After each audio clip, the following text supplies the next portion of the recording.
Lily, $100 a month for groceries should be more than enough. If you can't make that happen, we'll just call it quits. Matt's words hung in the air like a bad smell. I stared at him, feeling a cold disbelief wash over me. You've got to be kidding me, I said, trying to keep my voice steady. No joke. He leaned back in his chair, arms crossed, a smug smile playing at his lips. Prove you're not that useless, Lily, or we're done. I clenched my fists, fighting the urge to scream. This was the man I'd married? My husband of 5 years? I took a deep breath, the anger coursing through me like wildfire. Fine, I said, finally managing to speak.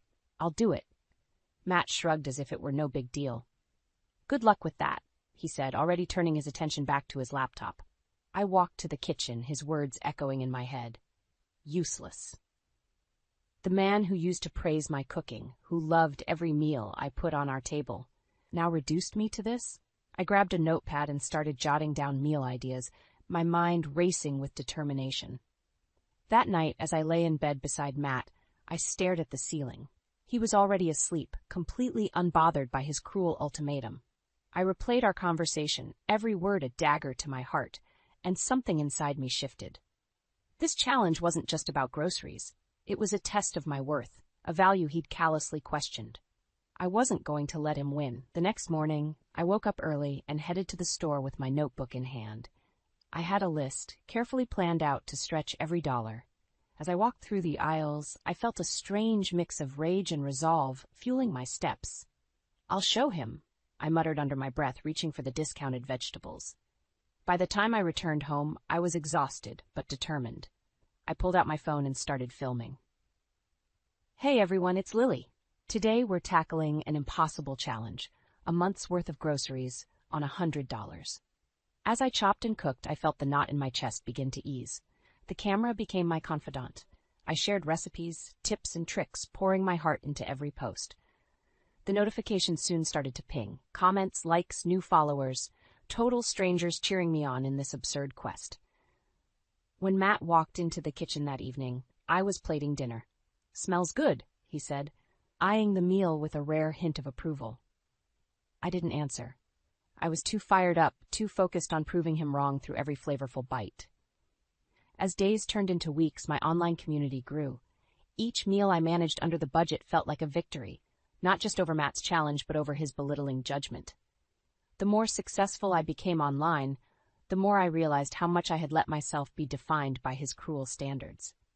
And so, with each dish and every supportive comment from my newfound followers, I built my own fortress of resilience, one recipe at a time. It wasn't just about saving money anymore. It was about reclaiming my worth, about showing Matt, and more importantly myself, that I was far from useless. Sitting at the kitchen table, I flipped through an old photo album. The early days with Matt. Smiles, laughter, shared dreams. My fingers traced our wedding picture, pausing as the memories flooded in. It's hard to believe we were so happy once, I murmured to myself. Our first date had been at a small Italian restaurant. Matt had been charming, attentive, hanging on to my every word. You have an amazing smile, Lily, he had said, eyes twinkling under the dim lights. I had blushed, feeling special and truly seen. Thank you, Matt. I really like you, I had replied, shy but excited about the possibilities. Back then, he appreciated everything I did at home. This lasagna is incredible, Lily. You spoil me, he'd say, wrapping me in a warm embrace. Those moments felt distant now, like scenes from a movie that had long since ended. I shook off the nostalgia and stared at my camera. My growing hobby on social media had become my refuge. Hey everyone, it's Lily again. Today I'm sharing my favorite lasagna recipe, affordable and delicious, I said, starting the recording. Cooking had always been my joy, and sharing it on social media was a way to reclaim a piece of myself. As I cooked, memories of Matt and me laughing in the kitchen played in my mind. He used to help me chop vegetables, sneaking kisses in between. But that laughter had been replaced by his cold eyes and harsh words.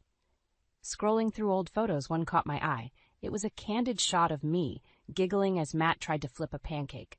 The warmth of those days, the sincerity in his laughter, where had it gone? My phone buzzed, snapping me back to reality. A notification, more followers, more support. Cooking for strangers who valued my tips more than Matt had in years felt strange, yet rewarding. Each comment cheered me on. "You're amazing, Lily.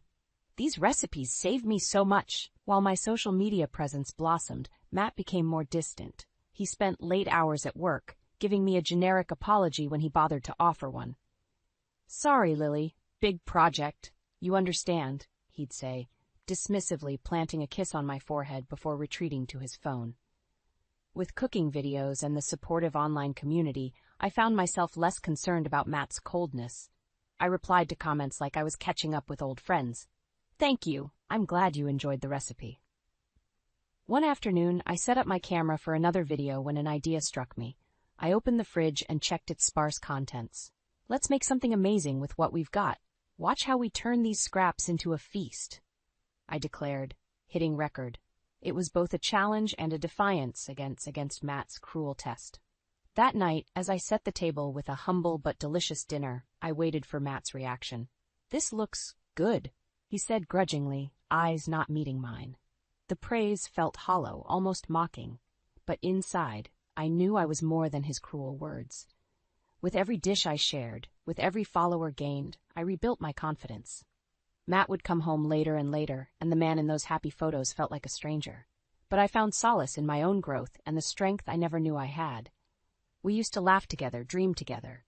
Now, our home was silent except for the click of my camera and the buzz of notifications, the world cheering on a woman determined to rise above betrayal.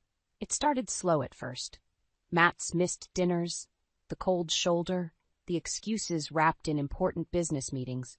I would wait at the table, the meals I worked hard on growing cold. Frustration bubbled under my skin. One night, he walked in well past midnight, the scent of perfume lingering around him. I sat on the couch, the dim light from the TV casting shadows across his face. "Late again," I noted aloud, not even trying to mask the bitterness. "Work, Lily. You know how it is," he replied curtly, not even offering an apology this time. I watched him walk to the bedroom, anger twisting in my gut. Resolute, I logged into my social media accounts instead. The numbers had climbed again, more followers, more engagement, people genuinely interested in my recipes, not because they had to be, but because they wanted to be.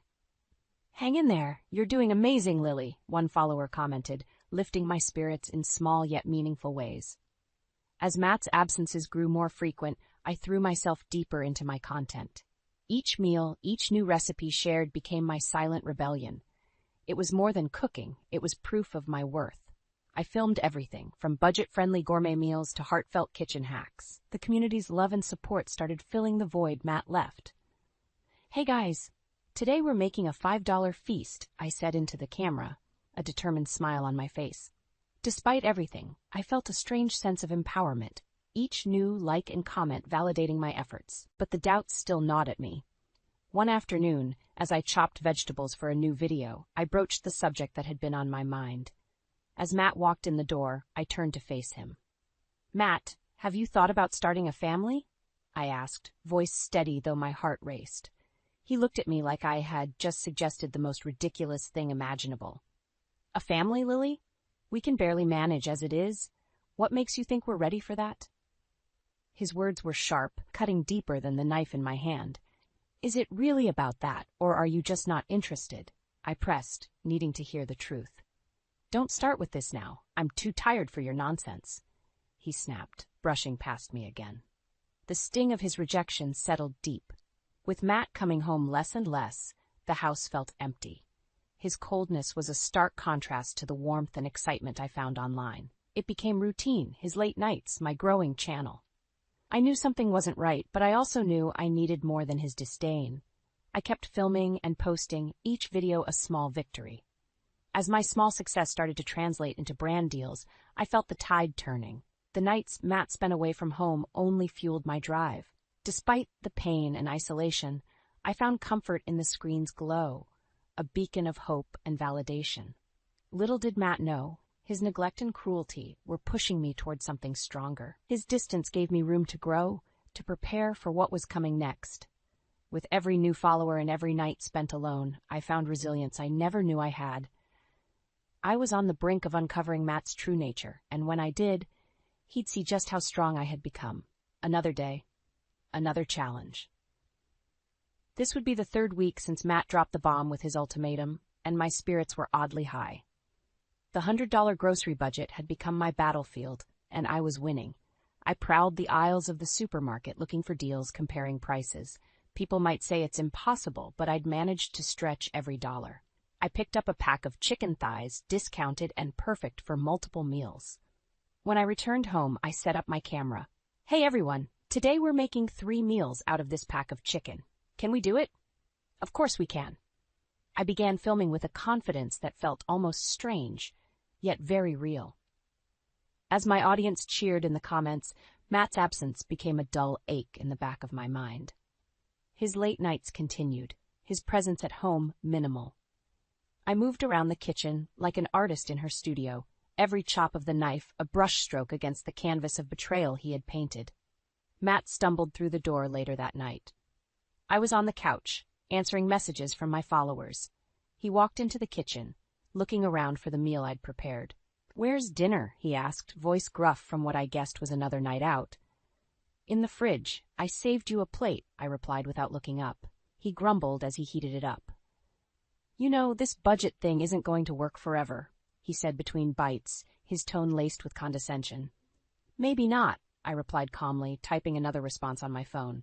"But I'm making it work now." At the end of the month, I reviewed our expenses. I had done it. I proved him wrong. I filmed a special video to mark the achievement. "Hey everyone, guess what? We've completed an entire month on a $100 grocery budget, thanks to all your support." My followers' encouraging comments poured in. Matt's reaction, however, was as heartless as ever. "So you did it. Big deal. Don't expect a medal," he said, tossing the statement carelessly over his shoulder. Frustration bubbled up, but I swallowed it down, determined not to give him the satisfaction of seeing me upset. Instead, I poured all of it into my cooking. Every critique from Matt was met with another video, another shared recipe.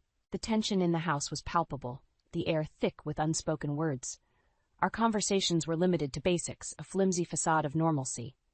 Meanwhile, my social media presence grew stronger each day. Fans eagerly awaited my posts, and engagement skyrocketed. One evening, while editing a new video, I heard Matt on the phone in the next room. His voice was low and secretive. "Yeah, I'll see you tomorrow night. Same place." I paused, the words hanging in the air. A cold realization began to form. It wasn't just work keeping him away.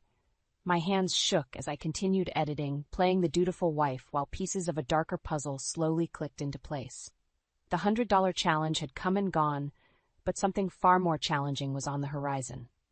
But first, I needed proof. Proof that he was the vile and manipulative man I was beginning to see clearly. From that moment on, every step, every meal, every message to my followers became more than just a hobby. It was preparation for a showdown I knew was inevitable. And I would be ready. Mark my words. I would be ready. I was unloading groceries when I heard Matt's voice from the living room. He was on the phone again, talking in that hushed tone he'd adopted lately. This time, I was determined to catch every word. "No, Lily doesn't suspect a thing," he said, a disgusting smirk in his voice. "Meeting you is the only thing keeping me sane right now." My heart hammered in my chest. I crept closer, hiding behind the kitchen door. "Don't worry, Taylor. Friday night is ours. She thinks it's another late meeting." I felt the blood drain from my face. Matt was having an affair. My body moved on autopilot, arranging groceries while my mind raced. I needed proof. Later that night, lying next to the man betraying me, I stared at the ceiling, feeling the weight of his deceit. But instead of falling apart, I felt a steely resolve harden within me. I reached out to my growing community online for the strength to follow through. The next day, I called a private investigator. "I need your help," I said, clutching the phone tight. "I think my husband is cheating on me." "Let's meet. I can discuss what we'll need to do," he responded, his voice firm yet kind. After our meeting, the investigator began his work while I threw myself back into my cooking videos. On social media, I smiled and shared, all while piecing together the destruction Matt was bringing into our lives. As I documented recipes, the investigator gave me regular updates. "He's definitely involved with someone named Taylor. They've been meeting at the same hotel every Friday night," he informed me one evening. It stung, but I kept calm. "Thank you. Keep digging," I replied. determination underscoring every word. The evidence piled up quickly. Photos of Matt with Taylor, incriminating text messages, receipts for lavish dinners, and gifts. It was sickening. Each new piece of information was both a dagger to my heart and a nail in his coffin. On the Friday of their next rendezvous, I put on my dinner table smile as Matt prepared to leave. "Big project tonight?" I asked sweetly. "Yeah, don't wait up," he said, not meeting my eyes. "Of course. Good luck," I replied, feigning innocence.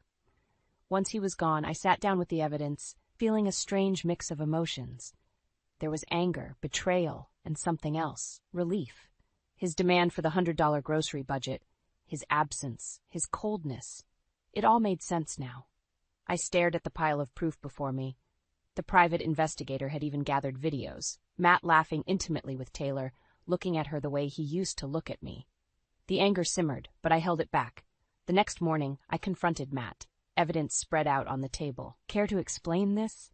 I asked, voice steady but cold. His face went pale, eyes widening as he took in the photos and text. "It's not what it looks like." "Save it," I snapped, cutting him off. "I know everything. About Taylor, about the money you've been wasting on this affair. You thought making me stretch $100 would distract me?" He opened his mouth, but no words came. The shock, the guilt, the realization of what he'd done, it was all written on his face. "From now on, you're on your own," I said, packing the evidence into a folder. "I'll be talking to a lawyer. We're done, Matt." As I walked away, I felt lighter, stronger. Out of Matt's betrayal, I had found my own power. And this was just the beginning. The next morning, I woke up before dawn, the weight of what I'd uncovered giving me no rest.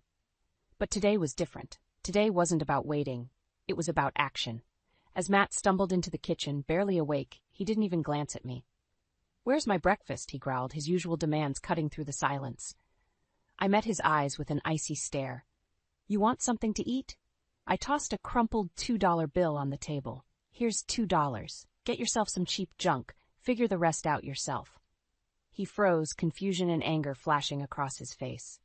"What do you mean? This is ridiculous." I didn't flinch.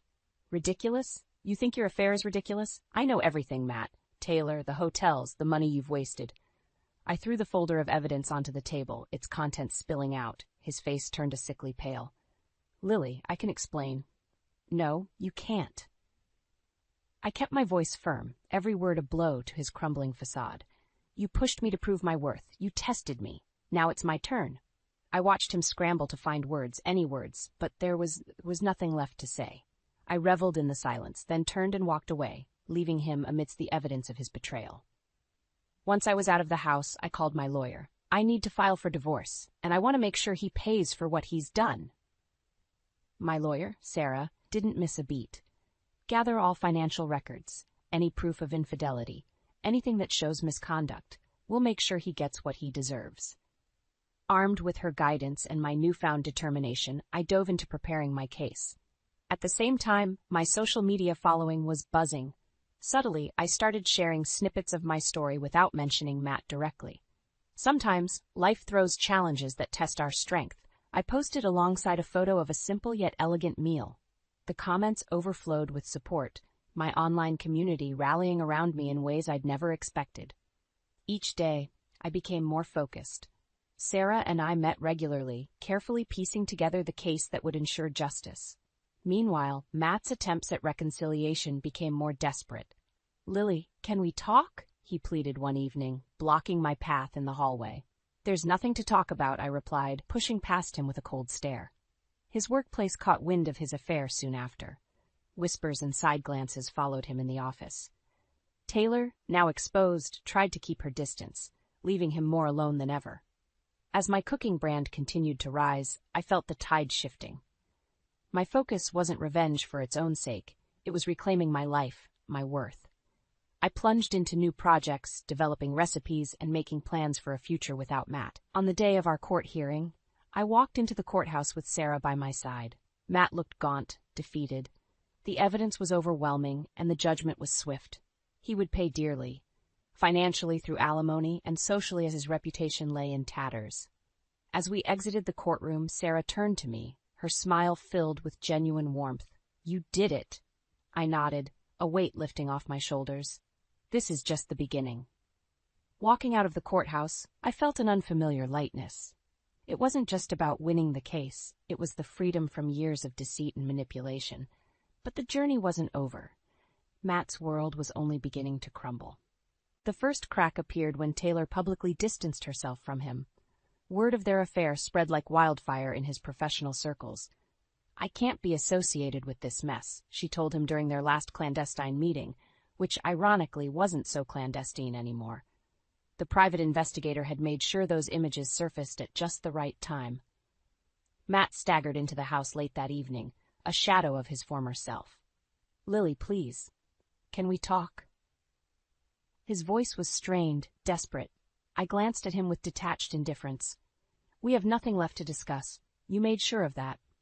He tried to approach, but I stepped back, a barrier he couldn't cross. He was imploding, and for the first time I felt nothing but a cold, distant satisfaction. That night, I posted a new video, my mind whirling with new ideas. "Hey everyone, today's recipe is all about fresh starts and new beginnings. Let's make something amazing." The community's responses poured in, each comment a brick in the new foundation I was building. Meanwhile, Matt's downfall accelerated. News of his affair leaked to his boss. The company couldn't risk the scandal. He was summoned to a meeting and returned home with a cardboard box filled with his desk's remnants. "I lost my job, Lily," he muttered, helplessly dropping the box by the door. "Not my problem," I said, not even bothering to look up from my laptop. I was deep into planning my next online event, a cooking class livestream that was already attracting sponsors. Days turned into weeks, each one worse for Matt. Without his job, his income plummeted. The judgment from the court added a financial strain he couldn't handle alone. His so-called friends vanished, each slipping away to avoid the mess he had become. One evening, sipping coffee in my new favorite cafe, I received an email. My first cookbook was officially published and ready for pre-order. I could hardly contain my excitement. I shared the news with my followers, the comments overflowing with encouragement and pride. Returning home, I found Matt rummaging through old bills, his despair palpable. "I don't know how to fix this, Lily," he said, tears brimming in his eyes. "That's your mess to clean up," I replied coolly. "You brought this on yourself." Watching him unravel was a stark reminder of the man he truly was, a man who tried to break me but ended up shattering himself. I felt a strange sense of closure. Moving forward, I immersed myself in new projects, cooking segments, sponsorship deals, and community events. Each success was mine alone, a testament to my resilience. Matt moved out a month later, defeated and broken. The house, now silent without his toxicity, became my sanctuary. I redecorated, shifting from old memories to new aspirations. From the ashes of betrayal, a stronger me had emerged. With my growing brand and supportive followers, I was ready to embrace a future untethered from the past. My story wasn't about revenge or loss anymore. It was about rebirth, a new chapter waiting to be written. The first morning in my new apartment was surreal. Sunlight streamed through the windows, casting a warm glow over the minimalist furniture I'd carefully chosen. The space felt fresh, free from the shadows of the past. I brewed a cup of coffee and took a deep breath. The air smelled like potential, like new beginnings. With my recipe book published and my social media thriving, today marked the start of something beautiful. I sat down at my kitchen counter, scrolling through messages from followers. "Congratulations on the new book, Lily. Can't wait to try the recipes." Each comment felt like a step farther from my old life. As the day progressed, I finalized details for a cooking event, a live class that had drawn considerable interest. My phone buzzed incessantly with notifications, each one a reminder that I was building something all on my own. A knock at the door interrupted my thoughts. It was a delivery, a bouquet of vibrant sunflowers with a note, "To new beginnings. With love, your fans." I smiled, placing the flowers on the table.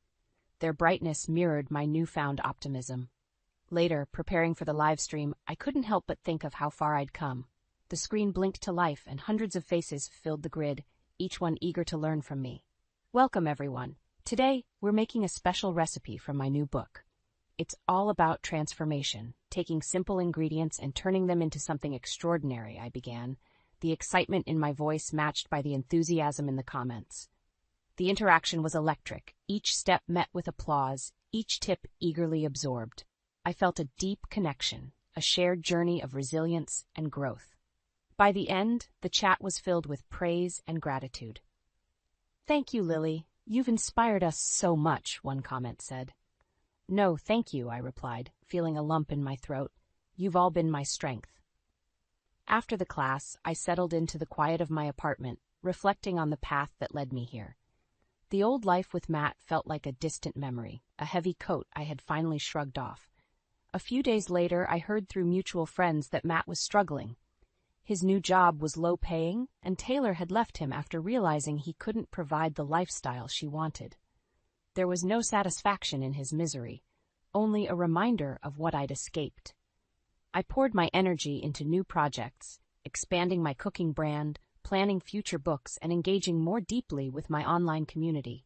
Each venture was a brick in the sturdy foundation of my new life. One evening, as I signed copies of my book at a local bookstore, a woman approached me. "Lily, your journey has been so inspiring. You gave me the courage to leave my own toxic relationship." Her words touched me deeply. "Thank you. It means the world to hear that. We all have the strength to rebuild, even when it feels impossible." As I returned to my apartment that night, the city lights twinkling outside, I felt a profound sense of peace. The woman's words lingered in my mind, solidifying my purpose. Revenge had given way to something much more fulfilling: empowerment, growth, and the unwavering belief that I could forge my own path. My past with Matt was a chapter closed, and I was ready to write the rest of my story, one filled with hope, resilience, and endless possibilities.